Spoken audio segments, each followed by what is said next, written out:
Hi, I'm Dr. Nagashankar, neurosurgeon, Raghavendra Hospitals and Lila Karthike Hospital. So body mass index ఎలా calculate చేయాలో చూద్దాం. So body mass index అంటే weight in kgs by height in metres పై రాస్తాం. So ఆ వచ్చిన వాల్యూస్ని బట్టి మనము నార్మల్ బాడీ మాస్ ఇండెక్సా, ఓవర్ వెయిటా, ఒబిసిటీ 1 అండ్ ఒబిసిటీ 2 ఇలా 4గా మనం డివైడ్ చేసుకుంటాం. 4 కేటగిరీగా పర్సన్ యొక్క ఒబిసిటీని మనము మెన్షన్ చేస్తాం. సో సపోజ్ నార్మల్ అనుకుంటే 18.5 నుంచి 24.9 వరకు బాడీ మాస్ ఇండెక్స్ ఉంటే అది నార్మల్ కింద కన్సిడర్ చేస్తాం. 24.9 అంటే 25 నుంచి 29 వరకు కూడా ఓవర్ వెయిట్ కింద కన్సిడర్ చేస్తాం.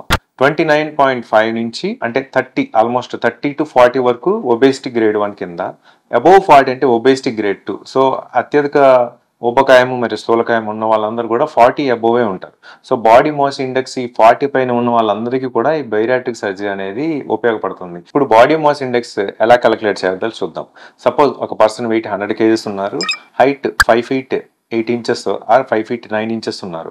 దాన్ని మనం మీటర్స్లో కన్వర్ట్ చేసుకుంటే 1.75 meters అయింది. సో 1.75 into 1.75 అంటే స్క్వేర్ అనుకున్నాం కదా. సో 1.75 into 1.75 తీసుకుంటే 3.06 కింద వస్తుంది. So 100/3.06 it comes to 32.67. So ఈ పర్సన్ 32 అంటే 30 అబోవ్ ఉంది కాబట్టి ఒబేసిటీ గ్రేడ్ 1లోకి వస్తారు.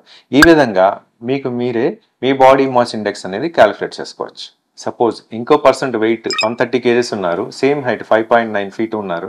సో వాళ్ళకి వచ్చరికి 130/3.06 వస్తుంది. ఇట్ రఫ్లీ కమ్స్ టు 44.11. ఇది గ్రేడ్ 2 ఒబేసిటీ. అంటే ఇటువంటి వాళ్ళకి ఎక్కువ మనకి బైరాట్రిక్ సర్జరీ అనేది ఉపయోగపడుతుంది.